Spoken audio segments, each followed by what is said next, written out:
ఎవరినన్నా అడుగుదామని అనుకున్నాను. ఎవరినో ఒకరిద్దరు అడుగుతాను, దాని నుంచి మీకు చాలా మాట్లాడుకోవచ్చు, కానీ కొద్ది సమయం మాట్లాడతాను. అమ్మ నువ్వు చెప్పరా, నీకు ఇంగ్లీష్లో ఇష్టమైన ఒక్క పదం చెప్పు. నీ పేరు ఏం పేరు? నీ పేరు తల్లి చెప్పు. ఇంగ్లీష్లో నీకు ఈ పదం ఇష్టం, పర్లేదు కదా అమ్మ? పేరెంట్స్.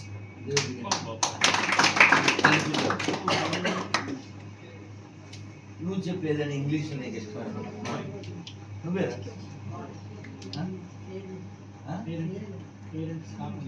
ఇంకో పదం చెప్పు. God. Very good. Parents of god. Fan కట్టేద్దామా? గోడ ఎక్కువైపోయింది, గాలి ఎక్కువైపోయింది. సైలెన్స్ ఎంత వైలెన్స్ ఉండదు.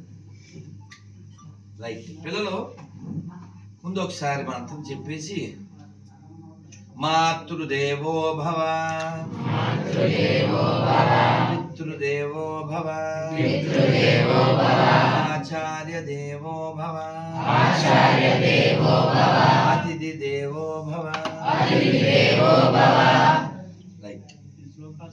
ఇవాళకి వచ్చి నాకు అర్థమైపోయింది. వీళ్ళ కాన్షియస్నెస్ నాకు అర్థమైంది. అది ఎక్కువ చెప్పలేదు, నాకు సమయం తక్కువ ఉంది కాబట్టి. ఇంగ్లీష్లో నాకు ఇష్టమైన పదం హంటింగ్. హంటింగ్ అంటే ఏంటి? అయితే మామూలుగా నన్ను అక్కడ అలర్ట్ చేయకండి, తిడతాను. ఎప్పుడన్నా నాకు అవార్డు అది ఇస్తే ఈ ఒక్క విషయం చెప్పని చెప్తాను వాళ్ళతో. ఎవరన్నా తిట్టేమని చెప్తారా? నేను ఒక్కనే చెప్తాను. Before repair I prepare. సరే, అది పక్కన పెడితే హంటింగ్ అనే పదం ఎందుకు ఇష్టం అంటే, హంటింగ్ అంటే మామూలు జంతువులు వేట, అది కాదు. ఒక లక్ష్యం మనని హంట్ చేయాలి. ఒక లక్ష్యం మన ఎప్పుడు పరుగు పెట్టిస్తూ ఉండాలి. నేను రోజు ఉదయం మౌనంలో ఉంటాను. నన్ను రోజు పరుగులు పెట్టించే విషయాలు చాలా ఉంటాయి. నా ప్రయాణాలు కావచ్చు, ప్రవచనం కావచ్చు. నెక్స్ట్ అక్కడ 5ంటికి ఉండాలి. నెక్స్ట్ ఉదయం రేపు పలానా ఊళ్ళో 9కి ఉండాలి. తర్వాత మధ్యాహ్నం 1 గంటకు ఉండాలి. మళ్ళీ సాయంత్రం 7కి ఉండాలి. మళ్ళీ అలా ప్రతిదీ అంటు చేస్తూనే ఉంటుంది. ఎప్పటిదాకా అంటు చేద్ది? కనీసం 2 నెలలు. మళ్ళీ అప్పుడు మళ్ళీ కొత్త రెడీ అయిపోతుంది. మిగతా మే నెల వరకు నాకు హంటింగ్ ఉంది. ఇప్పుడు ఏ నెల? మళ్ళీ అప్పుడు కొత్త రెడీ అవుతా. మళ్ళీ హంటింగ్ ఉంటే ఏంటి లాభం ఏంటి అమ్మా? నువ్వు ట్రాక్లో ఉంటావురా, ట్రాక్లో ఉంటావు. ఎప్పుడు మీ పిల్లలు కాబట్టి మీకు తెలీదు, ఎక్స్ప్రెస్ హైవే అని ఉంటుంది, తెలుసు? ఐడియా ఉందా? నేను ఇప్పుడు కాదు, మోడీ గారు సీఎంగా ఉన్నప్పుడు గుజరాత్లో బరోడా నుంచి నేను ఎక్కడికి వెళ్ళాను? అహ్మదాబాద్ వెళ్ళాను. ఎక్స్ప్రెస్ హైవే అంటే మినిమం 100 వెళ్ళాలి. అందులో దాంట్లో ఎడ్ల బళ్ళు, స్కూటీలు, నాటీలు ఇంకేముండవు. ఓన్లీ 100 పైన వెళ్ళే 4 చక్రాలే ఉండాలి, లేదా 6 చక్రాలు. అలా ఆ ట్రాక్లో ఆ స్పీడ్లో మిగతాయిందా. మళ్ళీ పక్క నుంచి ఎడ్ల బళ్ళు, బైకులు, స్కూటర్లు రావడానికి వీలు లేకుండా ఆ ఎక్స్ప్రెస్ హైవే మొత్తం బ్యారికేడ్స్ ఉంటాయి. మీకు ఇంకా పట్టుకునే మంచి ఉదాహరణ ఇస్తాను. గుర్రానికి ఇలా కడతారు ఏంటి? వాటి గంతలు అంటారు. ఎందుకు కడతారు? మగధైరా చూశారుగా, గుర్రం మీద ఎగుతారు కదా, మీకు ఈజీగా ఉంటుందని చెప్పారు. ఈ హంటింగ్ ఉదయం లేస్తావా, నేను మౌనంలో ఉంటాను. హంటింగ్ ఏంటి? నెక్స్ట్ భౌతిక చదువుకోవాలి, తర్వాత పూజ చేయాలి, తర్వాత హోమం చేయాలి, తర్వాత జపం చేయాలి, మేడ మీదకి వెళ్ళాలి, ఆదిత్యులను చదువుకోవాలి, శిష్టాష్టం చదువుకోవాలి, అర్ఘ్యం ఇవ్వాలి. ఇవన్నీ అయ్యి మధ్యలో ఏ కషాయంలో తాగి మాట్లాడకుండా వీళ్ళు ఏదైనా తప్పులు చేస్తే అని గద్దించి మరి మాట్లాడినగా. ఇవన్నీ అయిన తర్వాత అప్పుడు మౌనం వదులుతారు. ఈ లోపల సైకిల్ చేస్తారు. ఇప్పుడు నాకు కోపం వచ్చింది కానీ మాట్లాడకపోతారు. ఎందుకు కుదరదు? నన్ను ఎవడో ఆపడుగా, తిట్టాలంటే తిట్టేయచ్చుగా. కానీ ఆ నియమం ఎవరు పెట్టుకున్నారు? అలాగే నేను చిన్నప్పుడు ఒక కథ చదివాను, ఇది చెప్పేసి నేను ముగిస్తాను. పక్షి, దాని పేరు సారస పక్షి. దాని పాపం ఊడికి అర్థం రాదు. మన ఆర్ఎస్ఎస్ పుస్తకంలో మీరంతా పుట్టక ముందు ఎప్పుడో చదివాను, మీ అంత ఉన్నప్పుడు. ఈ సారస్ పక్షి చెరుకు తోటలో నేల మీదే ఆకులు వేసి ఏదో గూడులా కడద్ది, పిల్లలు పెడ. ఆ పిల్లలు చెప్పినాయి, అమ్మ అమ్మ రైతు వచ్చాడు, రేపు నరికేస్తారంట అని. అవునా, ఏం చెప్పాడు వాళ్ళ అబ్బాయిలతో అంటే, రేపు మన బంధువులు పిలుచుకురండి, రేపు చెరుకు తోట నరికేద్దాం అన్నాడంటే, ఈ రోజులో బంధువులు ఎవడ మాట్లాడినా మీరు కంగారు పడకుండా జైలు కోష్ అని చెప్పింది వెళ్ళమ్మ. మీ కథ వినండి, బాగుంటుంది, చిన్నప్పుడు చదివింది. అమ్మ నిజమేనమ్మా, బంధువులు ఎవరు రానన్నారట అంటే అని. మరి ఇంకేమన్నాడు, బంధువులు రాకపోతే రేపు స్నేహితులు పిలవండి, స్నేహితులు పిలిస్తే మనం వాళ్ళు కలిసి జరుగు నరికేద్దాం అన్నాడు. అంటే ఈరోజు బంధువులే రాని స్నేహితులు వస్తారండి, అంతా ఐబ్రో గాళ్ళు ఐబ్రోస్ ఎక్కడేసి వెళ్ళిపోతారంటే అని వాళ్ళ అమ్మ చెప్పి, ఏం పర్లేదు వెళ్ళికోష్ అని పడుకోండి. మరి సాయంత్రం వాళ్ళు వస్తారు కదా, ఏమనుకుంటున్నారో చెప్పండి అని చెప్పింది వాళ్ళ అమ్మ. ఈ పిల్లలు మళ్ళీ చెప్పింది, అమ్మ ఊళ్ళో వాళ్ళు పిలుచుకొస్తున్నారు అంటే, ఎవడొస్తాడు ఎవడరాడు, ఈ రోజుల్లో అప్పు తీసుకునే వరకు పని అయ్యే వరకే, ఆ తర్వాత వాడెక్కినప్పుడు వాడ మల్లయ్య, వాడ దిగాక బోడి మల్లయ్య. కదా మీకు ఇది సాగుతున్నాను, వాడెక్కినప్పుడు ఏం పేరు నీ పేరు, వాడ మల్లయ్య, దిగాక బోడి మల్లయ్య. ఇలాంటి చాలా ఉన్నాయి చిన్నప్పుడు. అయితే మరి మూడో రోజు కూడా ఊళ్ళో ఎవరు రానన్నారు. ఏమన్నాడు ఇవాళ అని అడిగింది వాళ్ళ అమ్మ. అడిగితే పిల్లలు చెప్పింది, అమ్మ ఊళ్ళో వాళ్ళు కూడా రానన్నారట, అందుకని ఇంక మనమే రేపు నరికేద్దాం అన్నాడు. అంటే ఓ అయితే మనం వెళ్ళిపోవాలమ్మా ఇక్కడి నుంచి, మనిషి తన పని తాను చేసుకోవాలనుకున్నప్పుడు ఇంకెవడో ఆపలేడు అని ఆ పక్షి తన పిల్లల్ని తీసుకుని ఇంకో గుడికి ఇంకే. అలాగా నువ్వు బాగా చదువుకో అని వాళ్ళు వీళ్ళు చెప్పడం, ఆ పని సరిగా చెయ్యి, ఈ పని సరిగా చెయ్యి అని అమ్మ నాన్న మాస్టర్లు వాళ్ళు ఎన్నో చెప్తారు. మనకు అనిపించిందా, మనం అసలు ఏకదమ్ జమ్ అయిపోతాం, ఒరిజినల్ అయిపోతాం. నేను స్టేటస్లు పెడుతుంటా, ఆ స్టేటస్లు నా ఫోటోలు అవి కాదు. ఒక ఆడపిల్ల ఎవడో మీదకు వస్తే వాడిని ఎలా తొక్కి నారదీసింది, వాడిని ఎలా కింద పడేసింది, వాడిని ఆల్మోస్ట్ చావుకు దగ్గర చేసింది, అలాంటి ఓ వీడియో పెట్టి కింద రాస్తాను, ప్రతి ఆడపిల్ల ఎలా తయారవ్వాలి. సి నారాయణ రెడ్డి గారి పేరు విన్నా, ఏమన్నారు తెలుసానా, భారతీయ నారి సహనానికి ఏలిక, సమరానికి కాలిక అంటే ఏంటా? అలా చెప్తే అవుతుంది. సహనానికి ఏలిక అంటే, సహనం అంటే పేషెన్సీ వహించడంలో ఆవిడ తోపు, ఇంకా ఆవిడకంతే పైన ఎవరు లేరు. కానీ తేడా వచ్చిందా, ఆవిడ ఏలిక కాస్త కాలిక, తర్వాత ఆవిడ కాలిక. అర్థమైందా? ఇప్పుడే మీ దగ్గరికి వచ్చే ముందే దురంధర్లో ఎవరో పార్ట్ చిన్న మొక్క పెట్టారు. ఆ హీరో ఏదో కత్తి లాంటిది విసిరాడు, వాడి కాలు కట్ అయిపోయింది, వాడి మెడకి ఇనప గొలుసు వేసి లాక్కెళ్ళి రైలు ఇంజిన్ కడిచింది. ఈ హీరోయే స్పై పాకిస్తాన్. సినిమా మొత్తం అయిపోయిన తర్వాత అయ్యే ముందు ఒక తీవ్రవాదిని వీడియో కాల్ చేసి వాడి మీద తుపాకీ పెట్టి బోల్ భారత్ మాతకి బోల్ బోల్ అంటాడు. అప్పటికే వాడిని కుక్కను కొట్టినాడు, కొడిచారు, రక్తం ఓడుతున్నాడు. ఆడిని చెప్పు చెప్పు అది హిందీలో బోల్ బోల్ అంటున్నాడు. ఆయన ఎవరైతే వీడియోలో చూస్తున్నారో ఆయన కస్టమ్ ఆఫీసర్. అప్పట్లో అంటే 30 ఏళ్ల క్రితం కాందహార్ ఒక విమానం హైజాక్ చేశారు. అందులో ఉన్న వాళ్ళందరినీ చంపేస్తామని బెదిరించి తీవ్రవాదులు జైల్లో ఉంటే వాళ్ళని విడిపించుకెళ్ళిపోయారు. వాళ్ళని వదిలేసి 100 కోట్లు మళ్ళీ 100 కోట్లు ఏర్పాటు చేస్తాము, వెహికల్ ఏర్పాటు చేస్తాం, వాళ్ళని వదిలేస్తాం అన్ని మాటలు ఇచ్చిన తర్వాత ఇంకా లోపల ఉన్న ప్రయాణికులంతా టెన్షన్లో ఉంటారుగా. ఈ ఆఫీసర్ మాధవన్ రోల్ ఆయన వచ్చి భారత్ మాతాకి జై, భారత్ మాతాకి జై. ఇప్పుడు మీరు అనలేదనుకో నేను హట్ అవుతాను కదా.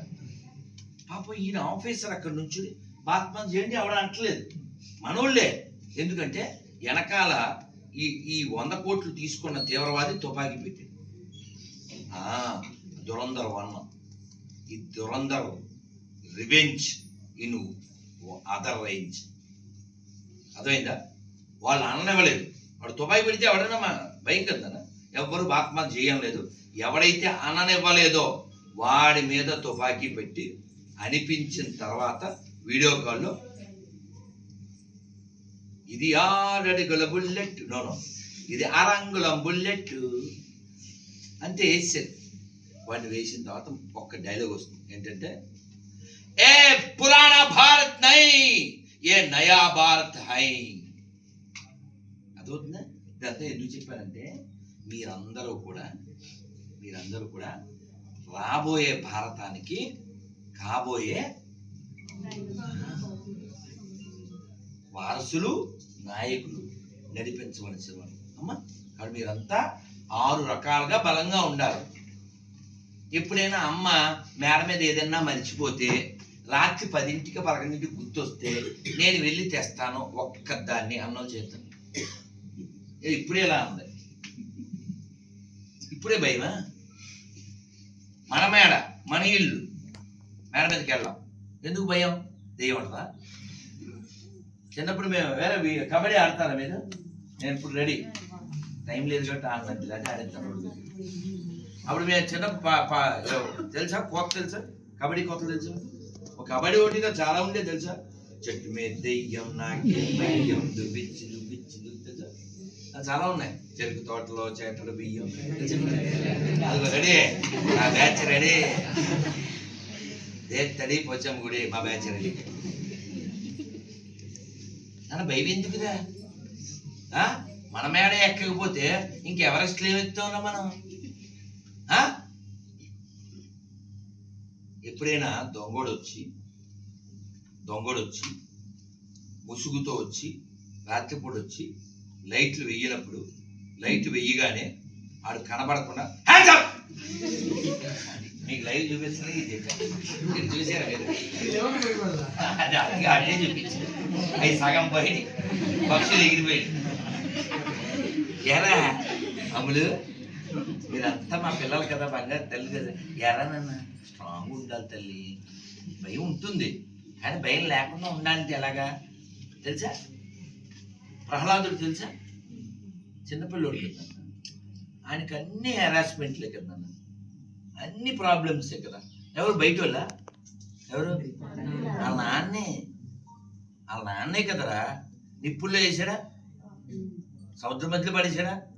పవన్తో కడు వేయించాడా? కొర్రాలతో కొట్టించాడా? కత్తులతో నరికించాడా? విషం ఇచ్చాడా? ఏనుగులతో తొక్కిచ్చాడా? భయపడ్డా?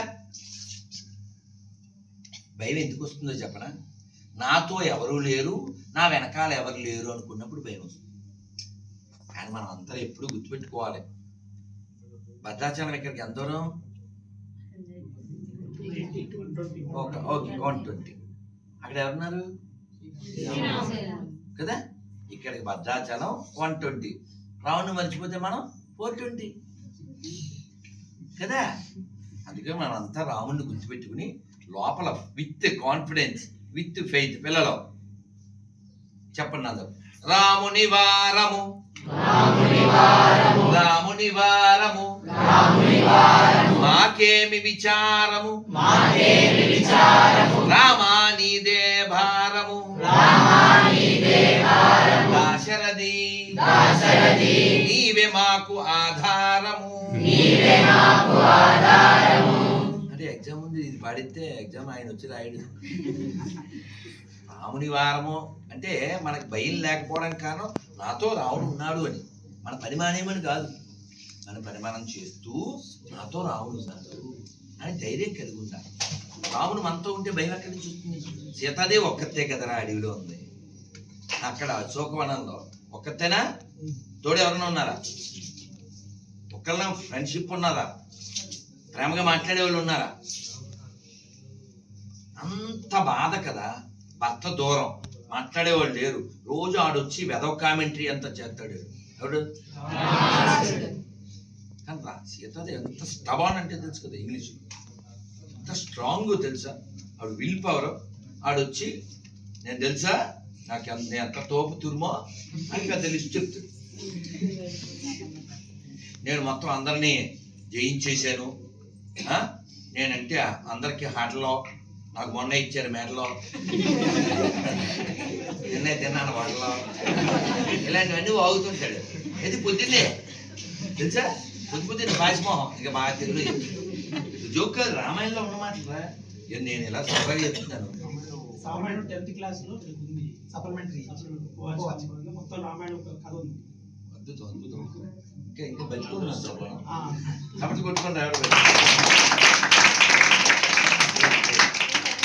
రాముడు పుట్టిన నేలలో పుట్టినందుకు, రామాయణం ఆవిర్భవించిన నేలలో పుట్టినందుకు రాముడి గురించి తెలుసుకోకపోతే ఎందుకురా భాగ్యం. అంటే ఇక్కడ మీరు కొన్ని పదాలు మర్చిపోకూడదు. అదేమిటంటే హంటింగ్ ఎందుకు ఉండాలి అంటే ఇంకొక పని చేయడం కుదరదు. ఇప్పుడు నేను మార్నింగ్ 10కి కాల్ రమ్మన్నా, వాళ్ళు వచ్చే లోపల నాకు అన్నీ అవ్వాలిగా.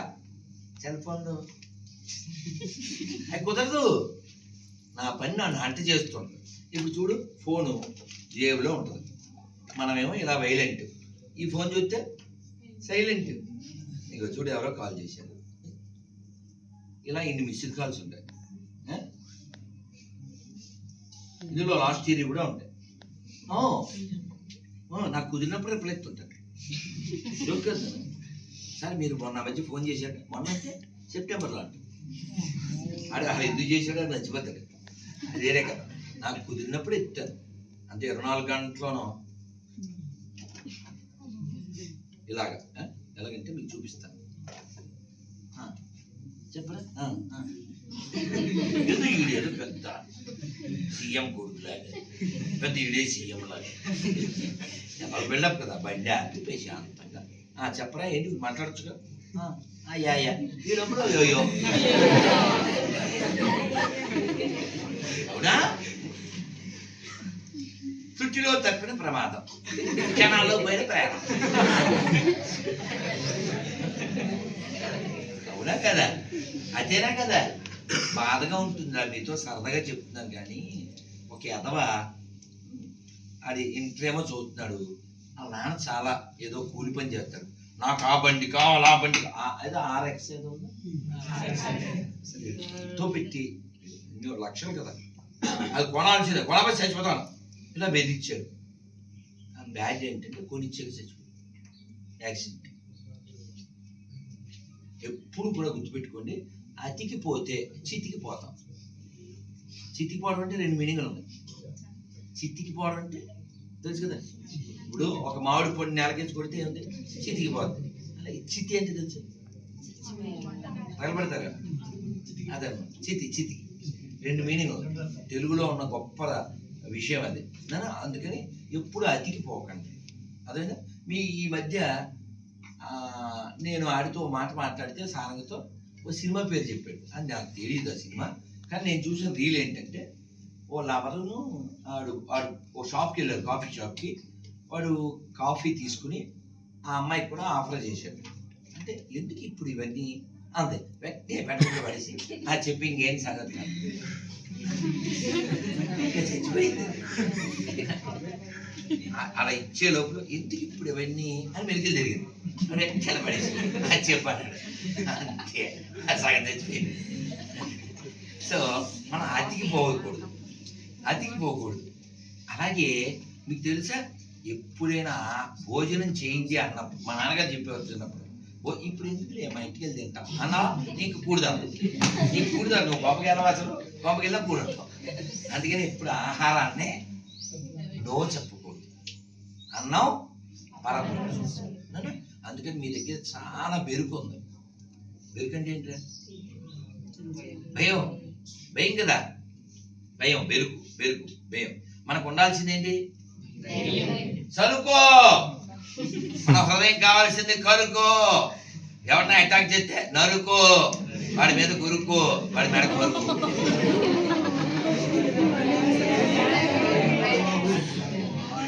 అర్థమైందా?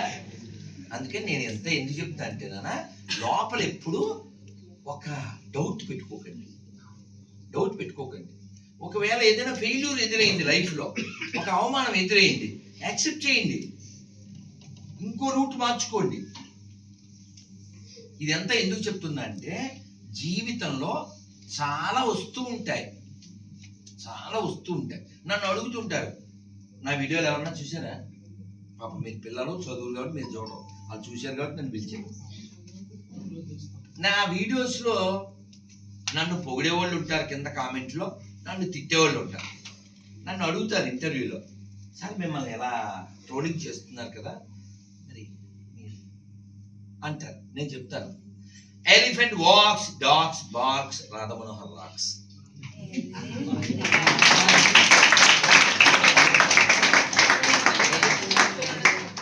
అర్థమైందా?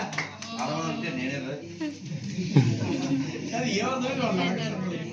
ఎలిఫెంట్ నడుస్తుంటే కదా, elephant walks, dogs barks, Radha Manohar rocks. అంటే లెట్ దెమ్ బార్క్. అర్థమైందా? నువ్వు అరిస్తే బార్కింగ్, నేను అరిస్తే రోరింగ్. అర్థమైందా? అందుకని మనం అలా తయారవ్వాలంటే బాగా వినాలి, మన మనసుతో మనం మాట్లాడుతూ ఉండాలి. స్వామి వివేకానంద ఏం చెప్పారు? రోజు అద్దం ముందు నిలబడండి, మీకు గొప్ప పర్సనాలిటీ పరిచయం అవుతుంది. ఎవరు? మరోసారి చూడాలి కదా, మన అందరి లోపల బోల్డ్ అన్నీ ఉన్నాయి, అవన్నీ బయటికి తీయాలి. అది తీయడానికే మానవ జీవితం. ఒక్క శ్లోకం నా చిన్నప్పుడుదే, అది కూడా మీ అంత ఉన్నప్పుడుదే చెప్పేసి ముగిస్తాను. చెప్పండి. ఉద్యమేన హి సిద్ధ్యంతి కార్యాని న మనోరథై నహి సుప్తస్య సింహస్య ప్రవిశంతి ముఖే మృగా. అర్థం చెప్పద్దు? అర్థం ఏంటి అంటే ప్రయత్నం చెయ్యకుండా ఏ ఫలము రాదు. సింహం అడవికి రాజే, నో డౌట్. అలాగని చెప్పి అని నోరు చేసి పడుకుంటే జంతువులు వచ్చి నోట్లో పడతాయా? నహి సుప్తస్య సింహస్య ప్రవిశంతి మృగే మృగ. నోరు చేసి నేను నిద్రపోతే వచ్చి జంతువులు నోట్లో పడతాయా? అది కూడా వేటాడాలి. మన మాటలు ఎక్కడ మొదలని? హంటింగ్. ఎక్కడండి అయినాయి? అందుకే సంటింగ్. మీకు అర్థమైందా? మీకు అందుకని మీరంతా 2026లో ఉన్నారు. 2036 వరకు ఒక హంటింగ్ మీరే, ఒక సంటింగ్ మీరే పెట్టుకోండి. నేను ఇది అవ్వాలి, నేను పొలిటీషియన్ అవ్వాలి. ఒక గుడ్ ఆయన ప్రొఫెసర్ మొన్న సుమన్ టీవీ వాళ్ళు ఇంటర్వ్యూ చేశారు. ఆయన చెప్తున్నాడు, నన్ను హేళన చేశారు, నీకు చదువు ఎందుకు అన్నారు, అది అన్నారు, ఇది అన్నారు, కానీ నేను చెబుతున్నా 2050కి నేను రాష్ట్రపతిని అవుతాను అన్నాడు. అది కాన్ఫిడెన్స్. కళ్ళు లేని ఆయన, కళ్ళు లేవు, బిగాన్ టు ఆయనకి చెప్పలు కొట్టద్దా? ఆయనకి కళ్ళు లేవు, ప్రొఫెసర్ అయ్యాడు. పిల్లల్ని అడిగితే ఆయన చాలా బాగా చెప్తారండి, మళ్ళీ మళ్ళీ వివరిస్తారండి అని. మొన్న ఫ్లైట్లో కూర్చొని నా పక్కన ఇంకో ప్రొఫెసర్ గారు ఆయన గురించి చెప్పారు, నేను అంత ముందే చూశాను. కానీ మీరంతా ఆయన 2050 లక్ష్యం పెట్టుకున్నాడుగా, మీరు కూడా 50 లక్ష్యం పెట్టుకోండి, లేదు 40కి లక్ష్యం పెట్టుకోండి, లేదు 36కి లక్ష్యం పెట్టుకోండి. అంతేగాని ఏదో ఐబ్రో అని ఐబ్రోస్ ఎగరేసుకుంటే అది కాదు లక్ష్యం. రీల్స్ చూసుకుంటే మొన్న చూసారా, పిల్లలతో 18 ఏళ్ళు రాలేదు, అయిపోయి జీవితం. అలా చాలా జీవితాలు అయిపోతున్నాయి. అందుకని అమ్మ నాన్న వాళ్ళ నిర్ణయాలు, వాళ్ళు మన మీద పెట్టుకున్న ఆశలు, మన మాస్టర్లు మన మీద పెట్టుకున్న ఆశలు, ఈ సమాజం, ఈ దేశం, ఈ ధర్మం నాకేమిచ్చింది, నేనేం చెయ్యాలి, ఈ భూమి మీదకి నేను ఎందుకు వచ్చాను, మళ్ళీ భూమి లోపలికి నేను వెళ్ళిపోయే లోపల what I have to achieve, ఏదో ఒకటి ఉండాలిగా. మీరు హైదరాబాద్లో ఒక పోలీస్ ఆయన విగ్రహం పెట్టి ఉంటారు, ఉమేష్ చంద్ర. ఎక్కడైనా అమీర్పేట దగ్గరేనా, కోకట్పల్లి దగ్గర, ఎస్ఆర్ నగర్. అలా ఎస్ఆర్ నగర్ అంటే ఆయన ఇంజనీర్, ఆయన పేరు ఎస్ఆర్ ఇంజనీర్. సరే, ఆ తర్వాత ఆ ఉమేష్ చంద్ర ఓ మంచి ఎన్కౌంటర్ స్పెషలిస్ట్ కదా. నువ్వు బతుకున్నప్పుడు నీకుంటే నిగ్రహం, నువ్వు పోయాక పెడతారు లేకపోతే దేవుడికి వద్దే ఆగ్రహం. ఎందుకు పంపించాను? శనిగ్రహం. అర్థమైందా? అందుకని మనకిచ్చిన అవకాశాన్ని ఏం చేయాలి? వాడుకోవాలి. వాడుకోలేదనుకో, మనకిచ్చిన అవకాశాలు, ఫెసిలిటీసు, సమయము ఇవన్నీ వాడుకోలేదనుకో, ఆ గొర్రెల్లాగా వాడిపోక ముందే నన్ను వాడుకో అని గొర్రెల పాటలు పాడుకోవచ్చు. అదేందా? అందుకని మీరందరూ కూడా పెద్ద లక్ష్యాలు పెట్టుకోండి. ఓ 10 years ప్లానా, 15 years ప్లానా, 20 years ప్లానా, ఓ plan with in this span. అదే ఎవ్రీథింగ్ గాను. ఎవడొచ్చి విధిచేస్తాడు? బోను.